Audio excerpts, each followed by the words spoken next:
aussi essayer d'améliorer le cadre de vie, pour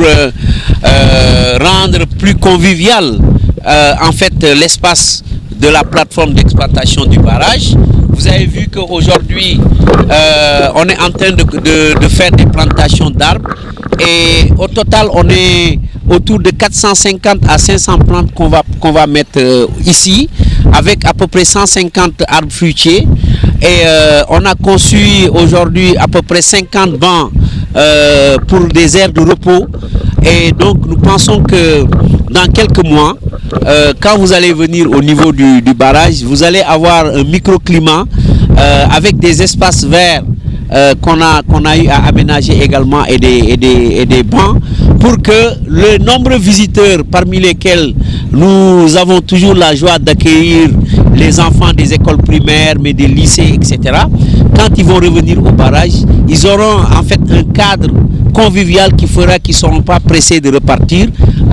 On a prévu des bancs le long de l'écluse pour leur permettre de pouvoir s'asseoir et regarder les bateaux passer. Je pense que c'est un spectacle assez intéressant pour les enfants. Mais on a également prévu d'aménager des espaces de jeu avec des toboggans, des balançoires, etc. pour que les parents qui voudront visiter le barrage avec les enfants le week-end puissent visiter tranquillement et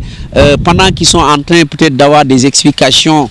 sur les spécifications et autres, que les enfants puissent avoir des espaces de jeu en fait. Et même il est prévu que la construction d'une cantine qui permettrait pendant les week-ends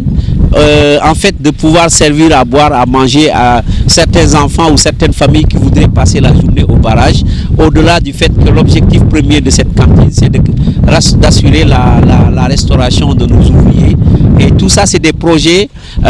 qui sont en cours aujourd'hui et nous pensons que dans 1 an, 2 ans, c'est des projets qu'on pourra achever complètement. Du contexte de la région, aujourd'hui, on a essayé de renforcer la sécurité d'abord à notre propre niveau en procédant à un projet de clôture de l'ensemble de la plateforme d'exploitation de manière à ce que une personne étrangère ne puisse plus entrer dans la plateforme d'exploitation sans être contrôlée.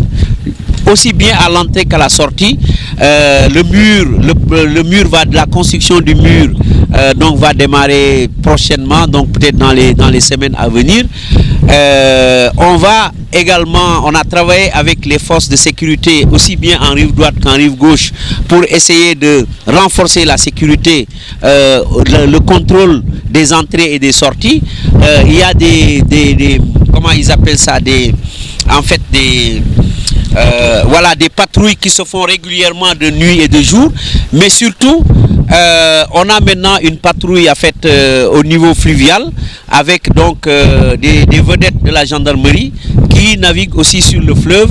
aussi bien de nuit que de jour pour essayer d'assurer la sécurité. Donc il